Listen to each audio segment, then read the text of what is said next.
Indo British advanced pain clinic నొప్పిమాయం surgery దూరం for appointments 9155515563. Sir మందసాల ఎంతకాలం పనిచేస్తారండి? నేను మందసాలో 1 year వర్క్ చేశాను. 1 year పనిచేస్తారు కదా. మందసాల టౌన్ లోనే పోలీస్ స్టేషన్. టౌన్ కదా అవును, ఒక మండల హెడ్ క్వార్టర్. సరే, గున్నయ్య గారు కోవా తిన్నారా? గున్నయ్య గారు కోవా ఓకే సార్, అది మేకపాలతో చేస్తారని చెప్పి అది కొద్దిగా ఫేమస్. అక్కడ ఎప్పుడైనా మాకు ఎవరన్నా మా గెస్ట్ వస్తే అదే అడుగుతుంటారు. మేము ఎక్కడికి వెళ్ళి నా గెస్ట్కి అదే ఆఫర్ చేసేవాళ్ళం. అదే మంచిది సార్. ఓకే. తర్వాత మందసాల తర్వాత నర్సన్నపేట వచ్చాను సార్. నర్సన్నపేటలో కొద్దిగా రోజులు చేశాను 1 year. అది తర్వాత మళ్ళీ ఆ అట్మాస్ఫియర్ ఉన్నదని కాశీబొగ్గకి మళ్ళీ నన్ను వేశారు. మీకు చెప్పాను కదా, శ్రీనివాసరావు గాంధీ ఇష్యూ తర్వాత అక్కడ నన్ను వేశారు. అక్కడ నేను 4 years ఉండిపోయాను సార్ కాశీబొగ్గలో. మీకు అక్కడ ఒక పెక్యులర్ స్టోరీ ఇందాక చెప్పాను, పికెట్ అటాక్ చేసి పోలీసుకి వెళ్ళిపోయినా. అక్కడ ఇంకో స్టోరీ జరిగింది. అక్కడ గనియా ఎర్రయ్య అని చెప్పేసి ఒక పెద్ద ఆయన ఉండేవాడు. పక్కనే సిగులపల్లి ఆదినార్ అని చెప్పేసి ఇద్దరు ఒకే ఊరు, నీలిభద్ర గ్రామం, పలాస మండలం నీలిభద్ర గ్రామంలో గనియా ఎర్రయ్య అని ఒక పెద్ద కుటుంబం. వాళ్ళకి సంబంధించిన డిస్టెంట్ రిలేషన్ అవుతారు సిగులపల్లి ఆదినార్ అని. వీళ్ళిద్దరు వస్తున్నారు. వాళ్ళకి రైవలరీ ఉంది. రైవలరీ ఉండడం వల్ల వీళ్ళు బజార్కి వెళ్ళి గనియా ఎర్రయ్య, సిగిలిపల్లి చిన్నబాబు కొడుకు ఆదినారాయణ ఇద్దరు బజార్కి వెళ్ళి వస్తుంటే గనియా ఎర్రయ్య కొడుకు మన్మథరావు అని చెప్పి వీళ్ళిద్దరు వెళ్ళొచ్చి తోవకాసి సిగిలిపల్లి చిన్నబాబుని మర్డర్ చేస్తారు. సిగిలిపల్లి చిన్నబాబు తండ్రి మర్డర్ అయినప్పుడు కొడుకు ఆదినారాయణ చాలా చిన్నవాడు అయినప్పుడు ఎంత వేడుకున్నా వీళ్ళు వదలలేదు, అక్కడ చంపేశారు. అప్పుడు వీళ్ళు వచ్చేసారు, వాళ్ళ మీద కేసు పెట్టారు. ఈ ఆదినారాయణ అనేవాడు అలాగలాగా అప్పటికి ఆయనకి 12 సంవత్సరాలు ఎంత, అక్కడ వాళ్ళ ఊరు నుంచి బ్రాహ్మణతర్లోనే ఒక విలేజ్కి వెళ్ళడానికి నడుచుకొని బజార్కి వెళ్ళి తెచ్చుకుని తోవలో వాళ్ళకి మట్టి రోడ్లో అయిందనమాట 2 గ్రామాల మధ్యలో. అది కక్ష పెట్టుకొని వాళ్ళ నాన్న చంపారని కక్ష పెట్టుకొని ఈ కుర్రవాడు ఆ కేసులో శిక్ష పడుతుంది ఏమని చెప్పేసి అన్ని రోజులు చూశాడంట. అని తర్వాత నాకు తెలిసింది ఆదినారాయణ కుర్రవాడు ఆ గనియా చెప్పాడు కదండి, అప్పటికి ఆయనకి శిక్ష పడలేదు, కేసు కొట్టేశారు. ఆ కేసు మర్డర్ కేసు. ఈ కుర్రవాడు ఏం చేశాడు, చిన్నప్పుడు వాళ్ళ నాన్నని చంపడం కల్లారా చూశాడు. అక్కడ చూసిన దాన్ని తట్టుకోలేక ఇక్కడ నాకు కోర్టులో న్యాయం జరగలేదు, పోలీస్ స్టేషన్ దగ్గర న్యాయం జరగలేదని ఈయన తిన్నకి వెళ్ళిపోయి ఎవరి ద్వారా అప్రోచ్ చెప్పి అన్నంలోకి చేరిపోయాడు. ఆదినారాయణ తండ్రిని చంపేశారు కదా, కొడుకు చట్టం శిక్షించలేదని చెప్పేసి అన్నంలోకి వెళ్ళిపోయాడు. వాళ్ళు సపోర్ట్ తీసుకొని నీలిభద్ర నక్సలైట్లు అటాక్ చేస్తారని తెలిసి పోలీసులు పికెట్ పెట్టారు. అప్పుడు నక్సలైట్లు తీసుకొని వచ్చి వాళ్ళ ఇంటి పక్కన ఉండే వాళ్ళ తండ్రిని చంపిన వాళ్ళ మీద అటాక్ చేయించాడు. ఓకే, మీకు అర్థమైందా? అటాక్ చేస్తే ఆయన తప్పించుకున్నాడు. మన్మథరావు అన్నాడు. ఎవరైతే ఫాదర్ చంపాడో ఎక్కువగా యాక్టివ్ చేసిన మన్మథరావుని ఆ రోజు అటాక్లో పోలీస్ హెడ్ కానిస్టేబుల్ దొరికి ఫైరింగ్లో ఎదురుకొని నిలబడిన హెడ్ కానిస్టేబుల్ చనిపోయాడు, కానీ మన్మథరావు మిస్ అయిపోయాడు. వీళ్ళందరూ నక్సలైట్ తీసుకుని వెళ్ళి అటాక్ చేసినా ఆయనకి సక్సెస్ అవ్వలేదు. అందరూ సక్సెస్ అవ్వకపోవడం వల్ల ఏం చేశాడు, మళ్ళీ నక్సలైట్లో ఉండి మరి ఇంకా లాభం లేదని చెప్పేసి అప్పుడు అందులో కేసు అయింది ఈయనకి. ఈయన కూడా మళ్ళీ బయటకు వచ్చాడు. బయటకు వచ్చేసి వీళ్ళు రిలేషన్ అవుతారు. ఎవరైతే ఫాదర్ని చంపాడో, అంటే ఫాదర్ని చంపినా వీళ్ళ ఫాదర్ చనిపోయాడు ఎర్రయ్య, కానీ వాళ్ళ కొడుకు ఉన్నాడు. ఆ కొడుకే వాళ్ళ నాన్న, వాళ్ళ నాన్న ఈ కొడుకు ఉన్నారు, ఈ చనిపోయిన నాన్న ఈ కొడుకు ఉన్నారు. వాళ్ళ ఫాదర్ జనరల్గా చనిపోయాడు, వీళ్ళ ఫాదర్ ఏమో మర్డర్లో చనిపోయాడు. ఎప్పుడైతే నక్సలైట్లు ఇచ్చి ఈయన చంపడానికి వెళ్ళాడో ఆవిడ దొరకలే, మిస్ అయిపోయాడు. ఈయన మళ్ళీ నక్సలైట్ల నుంచి మళ్ళీ లొంగిపోయి వచ్చేసి జనజీవన సేవతలో కలిసి వీళ్ళ బావ అవుతాడు ఆయనకి, బంధువు అని పిలుచుకొని వీళ్ళిద్దరు కలిసి ఫ్రెండ్ అయిపోయినట్టు కలిసి మరింత పాత కష్టాలు వదిలేసాం, కలిసి తిరిగేవాడు. మీరు చూడండి అక్కడ. అప్పుడు నేను మళ్ళీ ఎస్ఐకి వెళ్ళాను అక్కడికి, కాశీబుగ్గ ఎస్ఐగా ఉండేటప్పుడు ఒకరోజు ఈ మన్మథరావు వాళ్ళ ఫ్యామిలీ వాళ్ళు ఫోన్ చేశారు, సార్ మన్మథరావు రాత్రి నుంచి ఇంటికి రాలేదు, ఎక్కడ ఉన్నాడో తెలియట్లేదు. రాత్రి నుండి రావడం ఇప్పుడు ఆదినారాయణ ఈయన కలిసే తిరుగుతున్నారు కదా, బండి మీద ఎప్పుడు కాశీబుగ్గ రావడం ఫ్రెండ్స్తో తిరగడం వెళ్ళిపోయాడు. ఆ మరుసటి రోజు వచ్చేసి నెక్స్ట్ డే వచ్చేప్పటికి ఆ చెరువులోని గేదెలు ఎప్పుడు వెళ్ళి చెరువులో తిరుగుతాయంట, కానీ ఆ చెరువులోకి వెళ్ళిన గేదెలని జంప్ చేసుకుని వచ్చేస్తున్నాయి. అక్కడ ఏదో తగులుతుంది వాటికి. వీళ్ళు కుర్రోలు వెళ్ళి చెక్ చేస్తే ఒక మోటార్ సైకిల్ ఉంది అందులో. మోటార్ సైకిల్ చూసేసరికి బయటికి లాగారు మోటార్ సైకిల్. సార్ ఇది మన్మథరావు మోటార్ సైకిల్ అని ఉంది. మాకు ప్రాబ్లం కదా, అరే మన్మథరావు మోటార్ సైకిల్ ఉంటే అమ్మ ఏదో జరిగిందని చెప్పేసి ఈ ఆదినారాయణ ఉన్నాడా లేడని చూస్తాడికి ఈడు అబ్స్కాండింగ్. మీకు డౌట్ వచ్చింది. అప్పుడు ఏమైందని చెప్తే అప్పుడు మొబైల్ ఫోన్లో లేక సార్ అది. ఇది మీకు అప్పుడు నేను చెప్తుంది ఎప్పుడంటే 2004. ఓకే, ఆ టైంలో అప్పుడు శివధర్ రెడ్డి గారు మాకు ఎస్పీ గారు అయితే వెతుకుతుంటప్పుడు ఇంకేం చేయాలి లేదు, ఏదో ఉంటుంది ఇక్కడ, ఏదో జరుగుతుందని చెప్పి అప్పుడు బాగా పొలాలు వరిసేను ఉడుపులు టైం అంటారు కదా, మనం నాట్లు వేస్తాం ఆ టైం, పొలాలు చెరువులన్నీ నుయ్యలన్నీ కూడా నిండిపోయి ఉన్నాయి. ఒక దగ్గర ఒక మనిషిని ఈడ్చినట్టు డ్రాగ మార్క్ ఉంది, ఒక ఈ పొలాలు నాట్లు వేసిన మళ్ళీ ఏదో జరిగింది. తిన్నగా అలాగా మా డాగులే వచ్చి తిన్నగా వెళ్తే ఆ నూతి దగ్గరికి వెళ్ళి ఆగింది. ఆ నూతి దగ్గరికి వెళ్ళి ఆగితే మొత్తం నీరంతా తోడిపించేస్తారు. వచ్చేస్తాను 2 ఇంజన్లు పెట్టించే మొత్తం మీద తోడిపిస్తే అక్కడ తీసుకెళ్ళి వెళ్తే అక్కడ తల లేదు, కాళ్ళు లేవు, చేతులు లేవు, ఓన్లీ మొండేమో గోనికి చుట్టి గోన్లో రాయి పెట్టి ఉన్నది. మొత్తం మీద బయట ఇలా చూస్తాడికి తల లేదు, కాళ్ళు లేవు, చేతులు ఒక మొండెం ఒకటే.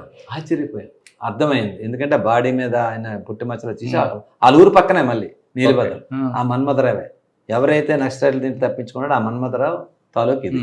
అదొక పెక్యులర్ స్టోరీ. ఎప్పుడు నేను అది చూడలేదు. మా డిపార్ట్మెంట్ చాలామంది దాని మీద ఎలా ఇంక్వెస్ట్ చేయాలి, మొండంకి ఎలా ఇంక్వెస్ట్ చేయాలని లీగల్గా కన్సల్ట్ చేసాం. అది అయిపోయి మొండాన్ని పోస్ట్ మార్టం పంపించాం. తర్వాత ఇంకో నుయ్యలు అలా చేసాం. ఒక నూతిలో చెయ్యలు దొరికాయి, ఇంకో నుయ్యిలో చూస్తే కాళ్ళు దొరికాయి, ఒక నుయ్యిలో హెడ్ దొరికింది. అది మాకు 5-6 రోజులు పట్టింది. ఇవన్నీ ఒక్కొక్క రోజు, అంటే ఒక డెడ్ బాడీ దొరికితే ఒక రోజు ఇంక్వెస్ట్ చేసి పోస్ట్ మార్టం చేపిస్తాం. అలాగా ఒక్కొక్క పార్టీకి ఒక్కొక్కటి చేసుకెళ్ళాం ఆ రోజు ఆ కేసులో. ఎందుకండి రకరకాల అంటే ఒక కక్షగా చంపారనమాట. అంటే వాళ్ళు చిన్నప్పుడు చూసి చెప్పానే, వాళ్ళ ఫాదర్ని తోవలో వస్తుంటప్పుడు ఈడు వేడుకున్నా ఏడ్చినా వదలకుండా ఈయన చంపించాడని కోపం ఈ ఆదినాన్న అతనికి. మళ్ళీ ఈయన వదలకూడదని చెప్పి ప్రాణం తెగించి నక్సలైట్లు కలిసి అటాక్ చేయించాడు చంపుదాన్ని. అప్పుడు కూడా ఫెయిల్ అయింది. ఇంకా ఆడ కక్ష ఇంకా తీరకుండా బయటకు వచ్చేసి వీడికి సరెండర్ అయిపోయినట్టు, మనం కలిసిపోయిన బంధువులు కదా ఇంక మీకు మాకు లేవని 1 సంవత్సరం పాటు వీడితోటి కలిసి స్నేహంగా తిరిగి ఒకరోజు రాత్రి ప్లాన్ చేసి వాడిని ఈ విధంగా బ్రోటల్గా కిల్ చేశారు. దొరికాడు తర్వాత అక్కడికి వెళ్ళి పట్టుకున్న తర్వాత మాకు అప్పుడు హనుమంత్ అప్పయ్యదర్ గారని ఒక ఎమ్మెల్యే గారు, డాక్టర్ గారు కూడా కదా, ఆయన లాయర్ సార్, ఆయన ఫేమస్ క్రిమినల్ అడ్వకేట్. అప్పుడు వీడి గురించి ఎదుగుతున్నాం, ఎక్కడ దొరకలేదు.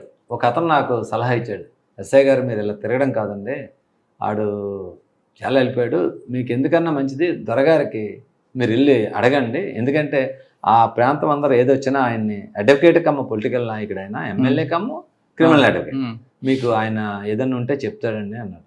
నేను వెళ్తేప్పటికి ఆయన నన్ను చూసి బాబు రా కూర్చొని వేసాను, నవ్వాడు ఆయన. సార్ ఏం లేదు ఎలాగలాగంటే, ఏం లేదు బాబు, ఆడు మీకు తెలియదు, అందుకు తొగమంతా మీకు తెలుసు కదా, ఎందుకు అనవసరంగా ఫస్ట్ నుంచి ఆ గొడవలు పడ్డారు, అనవసరంగా 2 కుటుంబాలు పాడైపోయి అని మాట్లాడు. సార్ అదేం లేదు అంటే, మీకేమన్నా, నాకు లేదు బాబు ఎలాగ వస్తాడు, లేదు సార్ కొంచెం చూడండి దొరకట్లేదు. ఆయన లాస్ట్కి అంటే నేనంటే నిజంగా ఆయన మా సీనియర్ ఆఫీసర్ అప్పుడు సిఐ గారిని డిఎస్పీ గారిని ఆయన నమ్మేవాడు కాదు, కానీ నేనంటే ఆయన బాగా బిలీవ్ చేసేవాడు, నాకు పిలిచేవాడు. సార్ ఏం లేదు, నువ్వు ఒక మాట చెప్పు, నువ్వు ఆయన కొట్టనునంటే, నాకు ఇప్పుడు లేడు, ఒక ల్యాండ్లైన్కి అయితే మనం మాట్లాడాడు, నాకు టచ్లోకి వస్తాడు, నేను చెప్తాను, కొట్టనని మీరు మాట ఇవ్వగలరా ఎస్ఐ గారు అని అడిగారు. సార్ నేను చెప్తాను సార్ అంటే నాకు మళ్ళీ భయం వేసింది, ఎందుకంటే ఈయన మళ్ళీ ఎస్పీ గారు మాట్లాడు సార్ వచ్చి, ఎందుకు ఆయన కొట్టడం ఎందుకు, మన ఇన్వెస్టిగేషన్ యాజ్ పర్ లా మనం చేసి పంపిస్తాం, ఓకే నువ్వు తీవండి. అప్పుడు ఆడు ఇంతకుముందు నక్సలైట్లో కలిసి వచ్చాడు, అది కూడా ఒక ట్రాజడీ.